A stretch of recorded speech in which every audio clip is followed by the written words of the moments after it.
¿Dónde lo meto, tío? Ahí en el bolsillo, pues. ¿Dónde? Ahí arriba, en el bolsillo. Ahí.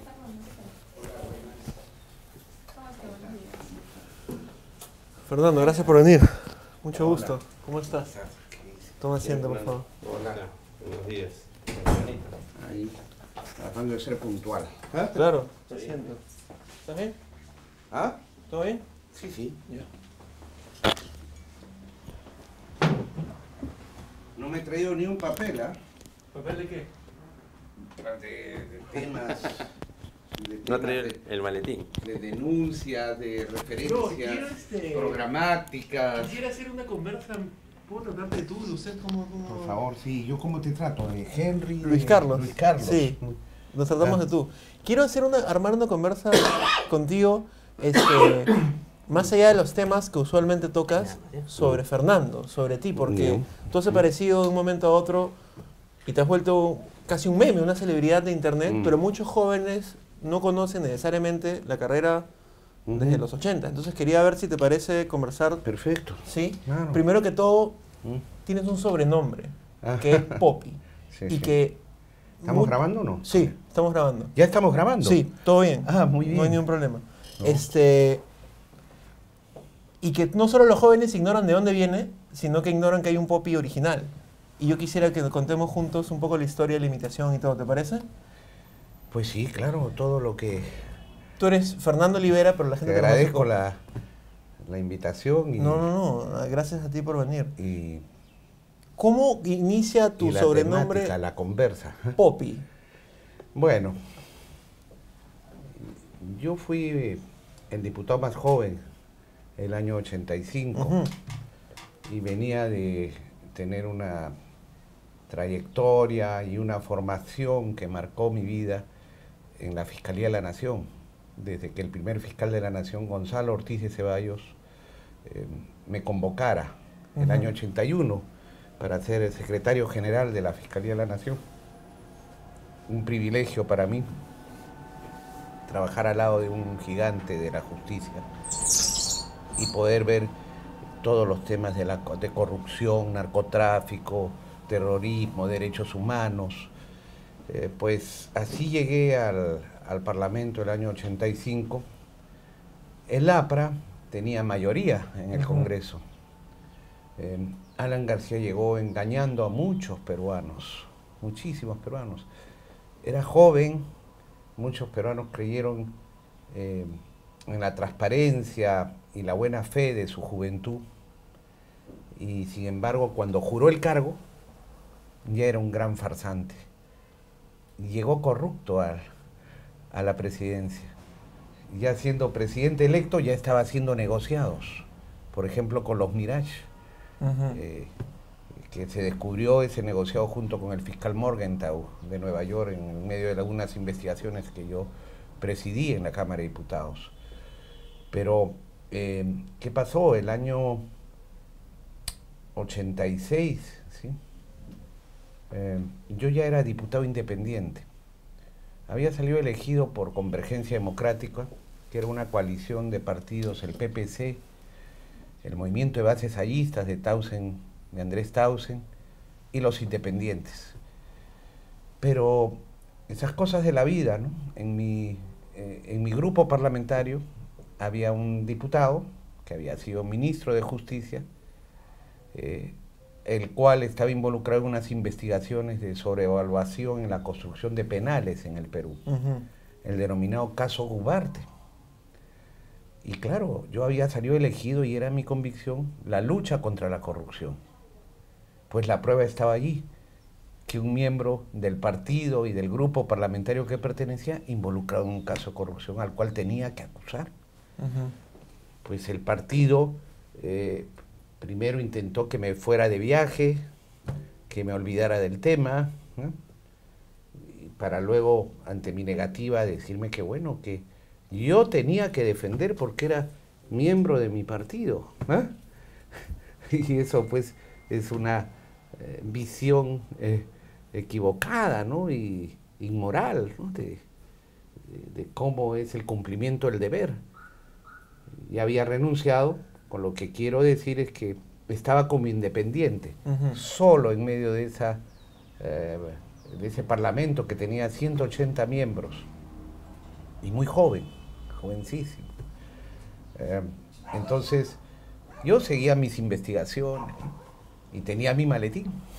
Esa es la famosa historia del maletín. Es la historia del maletín porque recuerdo que en mi maletín tenía la investigación, ya estaba investigando al Comando Rodrigo Franco, que era un grupo paramilitar que había creado APRA, Alan García, para eliminar a opositores, ¿no? Y justamente se sospecha que uno de o opositores o agente honrada dentro del propio partido aprista, ¿no? Que le resultaba peligroso para esta cúpula gangsteril que había capturado el partido aprista. Y tenía esa investigación, tenía una investigación sobre adquisiciones de equipos y convenios para el Seguro Social. Cercoplan se llamaba un convenio con Argentina que habían hecho. Tenía, por supuesto, ya una investigación sobre Alan García y su patrimonio y algún otro tema más. ¿Y todo estaba contenido en este maletín? Sí, y entonces yo era un diputado muy aguerrido, ¿no? Ese día en la sesión no sé qué tema querían imponer y yo pedía la palabra, ¿no? Y ni siquiera había quórum y entonces no me rendía, pues no, porque era una mayoría prepotente, todo lo hacían a carpetazo, te ignoraban y me paro de mi escaño para acercarme a la presidencia y decirle quiero la palabra, y si me la negaba le ponía una moción de censura. Entonces y mientras me paro y regreso me roban el maletín. Luego yo lo documento, lo denuncio inmediatamente públicamente, lo documento con testimonios gráficos de los reporteros gráficos de Oiga y Caretas que habían tomado la secuencia de cómo Barba Caballero, diputado aprista, se había pasado para sentarse a mi lado en ese momento, porque estaba el escaño libre, pertenecía a Barnechea, ¿ah? Creo, y sin embargo Barba Caballero se sienta ahí y cómo me coge el maletín, cómo se lo lleva y todo.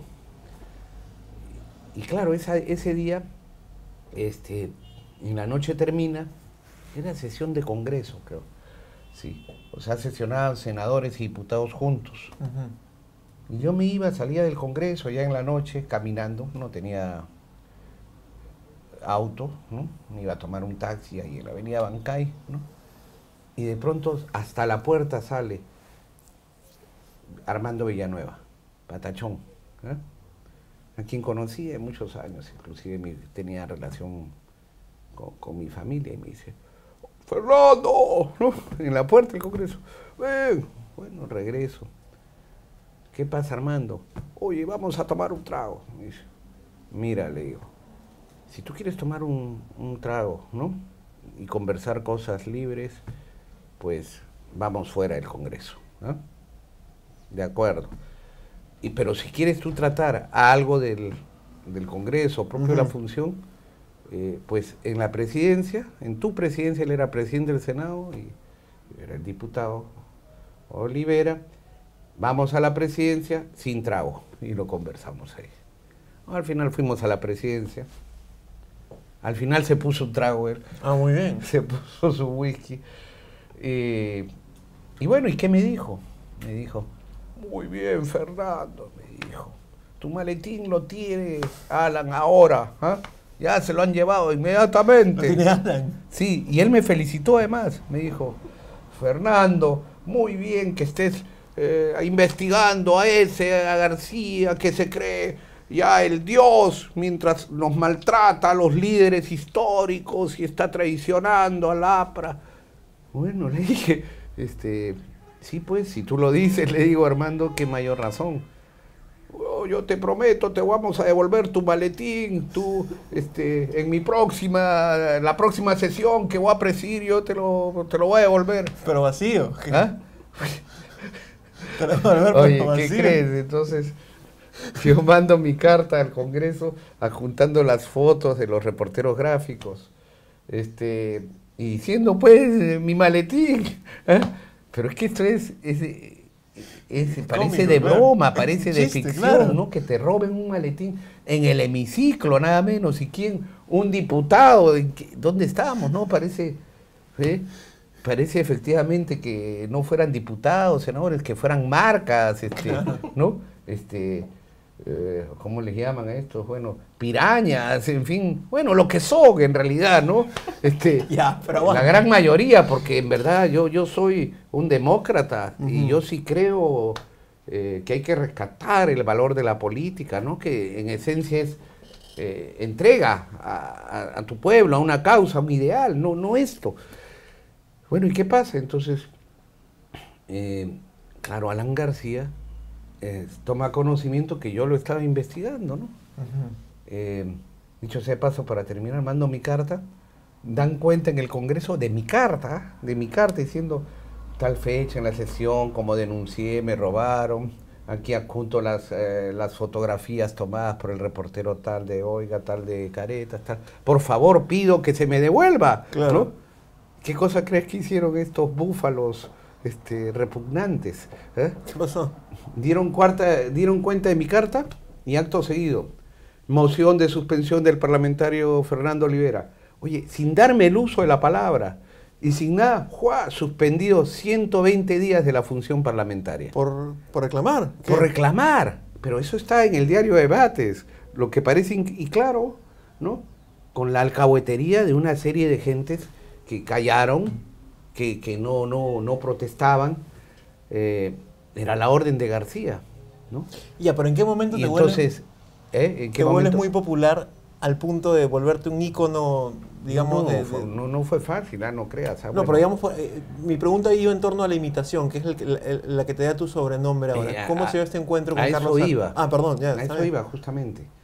Porque si bien yo ya que hablas de popular, ya era relativamente conocido en la opinión pública, de mi gestión en la Secretaría General de la Fiscalía, había tenido ya presentaciones, por ejemplo, descubrí la primera fosa común en Pucayacu con más de 80 cadáveres torturados a consecuencia de que estaba investigando la desaparición del periodista Jaime Ayala Zulca, de La República, corresponsal en Huanta.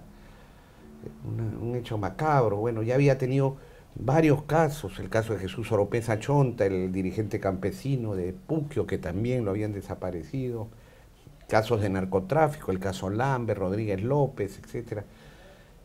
Ya tenía exposición mediática, pero no con la potencia que luego devino, ¿no?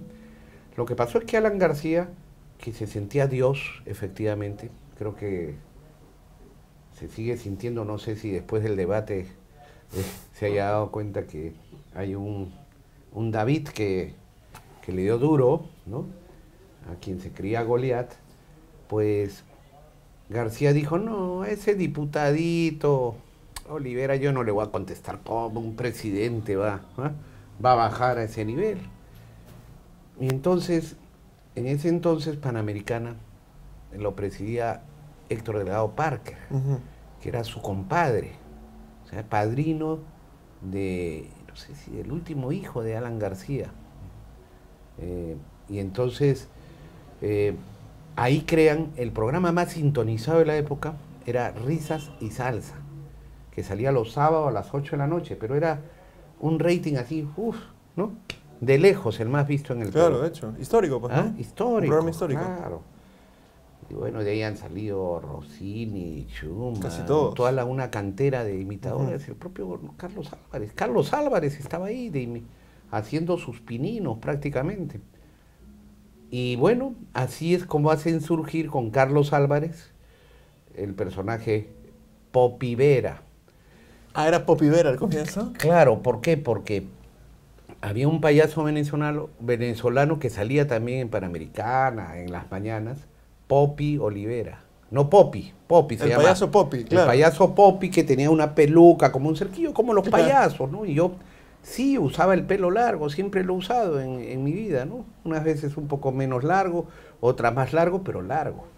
Entonces se cogieron de esa característica y como se llamaba Popi, dijeron Popi Vera, y claro, me metieron 4 o 5 programas en Risas y Salsa, pero a la mala. Ah, mal. A la mala, claro. O sea, no era para hacerme popular a la buena, era para presentarme como un loco, como un tipo agresivo, peligroso, pero era tal la pegada de Risas y Salsa que ya de repente yo caminaba por la calle, entraba a una librería a comprar un plumón, un bolígrafo, algo. Oye, y el de la tienda me miraba, uy, es el...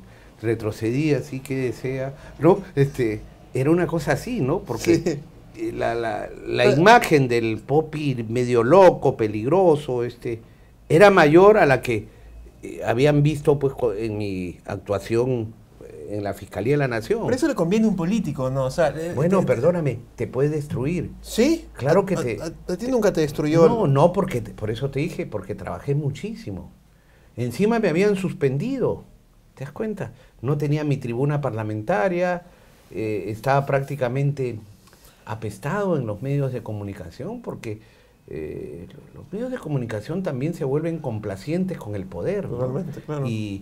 Y se autocensuran, ¿no? Y tratan de agradar al poder, y claro, Olivera era un enemigo nada menos que del todopoderoso García. Uy, cuidado con sacarlo, cuidado. ¿Nunca te llamó Carlos Álvarez a Entonces, decirte, Fernando, voy a hacer esa imitación? No, pero mira lo que pasó. Bueno, yo trabajé muchísimo. Oye, aparte, ya en mi casa cortaban la luz, olvídate, ¿no? Porque eran 180 días de suspensión parlamentaria y encima de días de legislatura, o sea, se volvió como 9 meses, mucho más, sin sueldo, sin nada. A pesar que el sueldo era pues $300, no más, claro, ¿ya?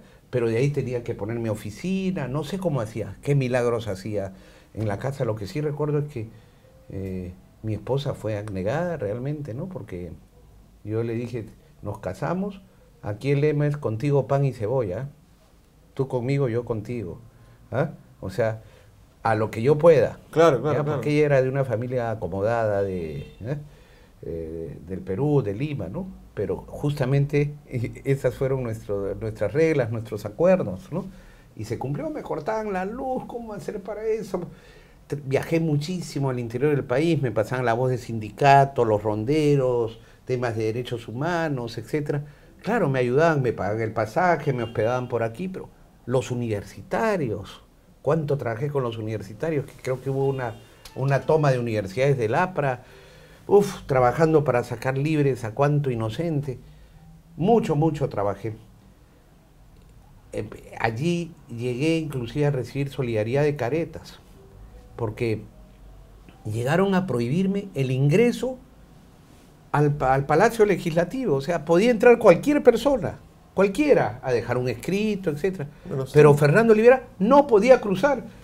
O sea, no te hablo del hemiciclo, sino de la puerta, ni siquiera ni la principal, ni la posterior, ni por nada. Ese era el APRA, ¿ya? Y Caretas se solidariza y me nombra cronista parlamentario, con credencial. Ahí sí te dejan entrar. Claro, como periodista, los cobardes estos, claro, dijeron, con la prensa no me meto. ¿Ah? Y tú me veías entrar con y escribía mi crónica parlamentaria semanalmente en Caretas. ¿Y entrevistabas también a los congresistas? Subía y estaba ahí en el balcón de los periodistas. Y entonces ese fue Enrique Sileria, quien recuerdo con aprecio y admiración, ¿no? Tuvimos también nuestras diferencias, ¿ah? Con Enrique, que va, tampoco todo ha sido una luna de miel, pero esa es la vida de un político y es la vida de un periodista, ¿no? Mientras sean principios lo que se defienden, ¿no? No tienes por qué coincidir, tiene que haber crítica, tiene que haber discusión, y esa es la democracia. Pero también recibí solidaridad de César Hildebrand, que entonces, claro, estaba, no sé en qué número de clausura de programa de televisión, porque lo cerraban a cada rato, claro, cada vez que sacaba un reportaje de esos incómodo, porque la verdad incomoda. Estaba de director de la revista dominical, el dominical del diario La República, lo dirigía César Hildebrand. Y un día me llama y me dice, oye Fernando, me dice, estoy indignado con lo que te están haciendo, ¿no? En la época pues en que salía en Risas y Salsa este personaje, ¿no? Claro. Y me dice, oye, tengo una idea. ¿Cuál, César? ¿Qué te parece si te reúnes con César, con Carlos Álvarez? Con claro. Carlos Álvarez. ¿Ah? Y le digo, bueno, no sé, César, pero si tú lo dices, yo confío en ti, tú sabrás de esto. Bueno, muy bien, yo coordino. ¿Dónde? En mi casa. Bueno, total, tocan el intercomunicador. Yo vivía en un quinto piso de un edificio. Soy Carlos Álvarez. Bueno, ya muy bien, Carlos sube, le abro, ¿no?, la puerta. Y estoy esperando pues ahí en la puerta de mi departamento. En eso no tocaban, salgo, abro la puerta, ¿no? Carlos, ¿estás ahí? ¿No? Y de pronto así, de una esquinita, pegado a las escaleras, sale él, así, ¿no? Claro, estaba disfrazado de mí, ¿no? Ah, estaba caracterizado como Poppy. Claro, claro. Pero, Que y me dice, sí. digo, pero pasa, seguro, no me vas a hacer nada. Pero hombre, por favor.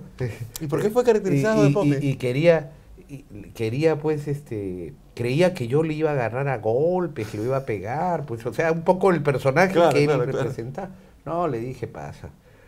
Y iba pues porque esa era seguramente la noticia, ¿no? O sea, yo con mi imitador, ¿no? Y tomaron fotos, salió en prensa. Por supuesto, salió la entrevista ahí en el Dominical. Y claro, ya nos conocimos con Carlos Álvarez. Él me conoció, yo lo conocí a él. Me dijo, sí, pues mira lo que me ha tocado. Y a partir de ahí, él empezó a suavizar el personaje, ¿no? Y ya me volvió así un personaje querido por los niños, Claro. ya simpático.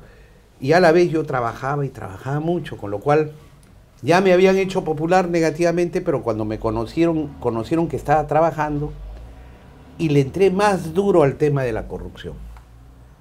Otro periodista, Julio Igachi, un maestro del periodismo,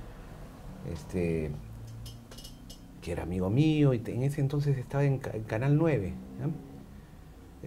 Lo que es ATV hoy día, ¿no? Me dijo, te voy a dar un consejo, Fernando. ¿Sabes qué? Céntrate en tu tema, en el de la corrupción, que ahí no te van a poder ignorar, ¿no? Tú sigue ahí duro, duro, duro, que hay mucha corrupción. Y efectivamente, me centré y de pronto, y él me dijo, yo te voy a apoyar, te voy a dar pantalla acá. Y empecé a sacar casos de corrupción en el 9, por ahí ya me metía de contrabando en algún noticiero un poquito, porque había mucha simpatía de los periodistas que lograban meter de contrabando alguna noticia, ¿no? Ujú. Y bueno, con trabajo se logró ya ese conocimiento. Por supuesto me volvieron a suspender una y otra vez, ¿no? Pero nunca cambiamos la línea. El año 90 ya fundé el Frente Independiente Moralizador con la escoba. Claro, con la escoba. Y mucha gente tampoco sabe la existencia de la escoba y lo que simboliza. Quiero preguntar, Leo, ¿puedes darme el tiempo, por favor? Sé que estás distraído con tu- 22. Ya. ¿Qué es el Frente Independiente Moralizador o qué fue y por qué la escoba? Evidentemente simboliza Sí, barrer la corrupción, pero cuéntame un poco exactamente. sobre esto. Bueno, ya se acercaban las elecciones del año 90 y había que decidir qué hacer, ¿no? Ujú. Había que continuar en la línea, porque culminaba un gobierno súper corrupto y a mí me había invitado, me llamó Vargas Llosa, Mario Vargas Llosa, que era candidato a la presidencia, y me invitó a encabezar su lista de diputados por Lima. Entonces yo le dije que en realidad yo veía con simpatía su candidatura, ¿no? Pero que veía muy complicado, ¿no?, el que, a pesar que tendría un lugar preferencial en la lista de diputados, no me parecía compartir lista con una serie de personajes cuestionados. Me recuerda que estaba el Fredemo ahí, Sí, claro. y habían ciertos personajes. Y le mencioné los nombres, ¿no? 3 o 4 nombres fue. Bueno, le dije, de todas maneras te responderé. Volví después de 30 días, más o menos, cuando todo el mundo se moría, ¿no? Por estar ahí, estar en claro. la lista del Fredemo, Claro, de hecho. que Vargas Llosa, ya todo el mundo lo llamaba presidente, tal y cual. Y le dije, mira, Mario, la verdad es que agradezco, pero declino tu invitación. Y Mario me dijo, Fernando, quiero decirte que las personas que has mencionado no van a ir en la lista parlamentaria, no van a estar en el gobierno. Bueno, me parece muy bien, Mario, realmente que me hayas oído, pero quiero decirte, he tomado la decisión de participar como independiente, ¿no? Pero no quería iniciar nada antes de decírtelo porque me parece lo correcto. Y a partir de ahora voy a juntar mis firmas y voy a postular con el Frente Independiente Moralizador que estoy fundando, con la escoba, y ten la seguridad que en el Congreso estaremos coincidiendo seguramente con tu plan de gobierno, y con tus propuestas y la democracia y la lucha contra la corrupción, porque él era muy firme en eso, Vargas Llosa. Él tuvo una declaración que ha quedado registrada ahí, que rechazó absolutamente cualquier pacto de impunidad, que lo buscó García, sobre todo en la segunda vuelta. Así que fundo el Frente Independiente Moralizador, y cosas de la vida, mira. El año 90, si yo hubiera tenido 35 años y hubiera sido candidato a la presidencia, Fujimori no existía. Porque llegó un momento en que la gente empezó a tener el desencanto con Vargas Llosa y estaba buscando dónde ubicarse. Y en esas encuestas yo salía pues disparado, ¿no? Era el llamado outsider. ¿Cuántos años tenías? El 90, 32. 31 en verdad, ¿no? Sí. Entonces, ya cuando uno tiene cierta edad, ya cada año cuenta, ¿no? Totalmente de acuerdo. Sí. Como los adolescentes que se suben la edad, ¿no? Sí, que no saben que están locos. No, ya tienen 12, dice, tengo 14, tengo 15, quieren ser. Después, cuando llegan a los 30 va a ser al revés. Ya empiezas ya ahí, ¿no? Sí. Y bueno, y a las mujeres se les tolera, por supuesto, claro, que congelen la edad, ¿no? En fin. Y entonces pues se fundó el Frente Independiente Moralizador como lista independiente, que fuimos solo por Lima. Y fíjate que yendo solo por Lima prácticamente alcanzamos el 20% de la votación. Es muchísimo.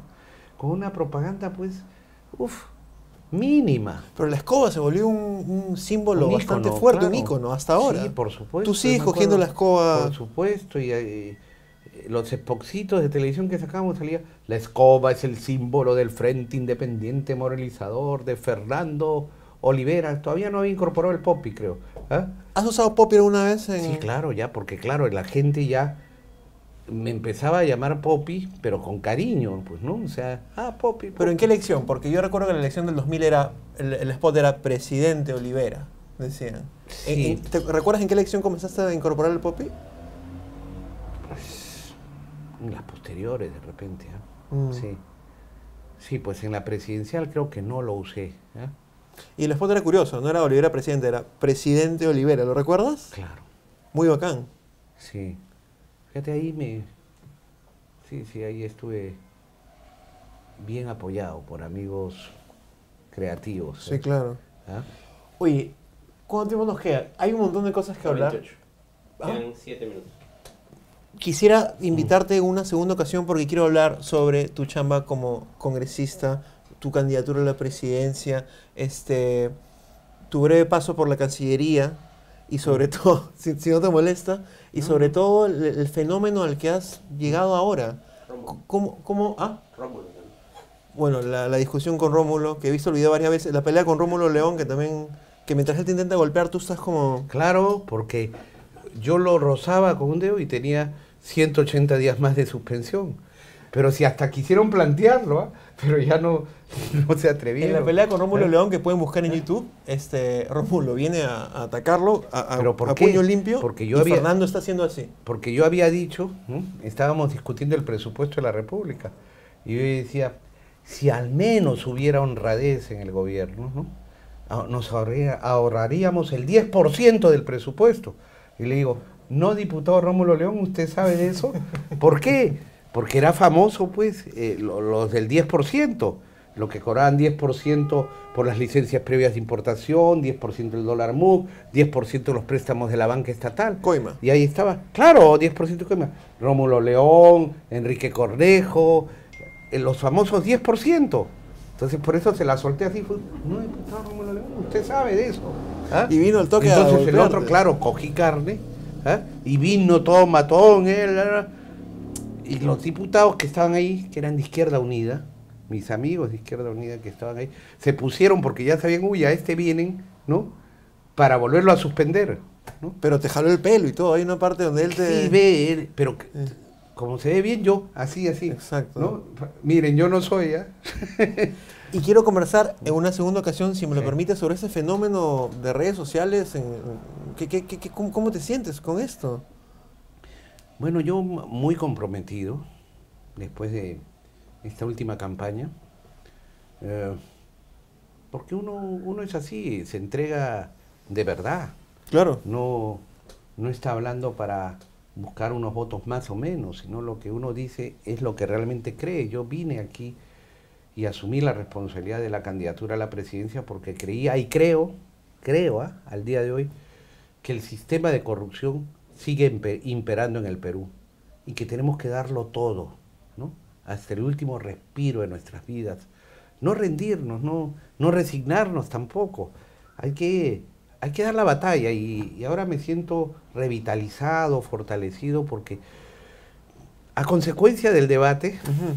este memorable debate con quien encarna la impunidad y la corrupción, Alan García, me he reconciliado y me he encontrado con los jóvenes del Perú, ¿ah? Que verdaderamente son la vanguardia, la energía, la consecuencia, la transparencia, la pureza, que señala el derrotero, ¿no?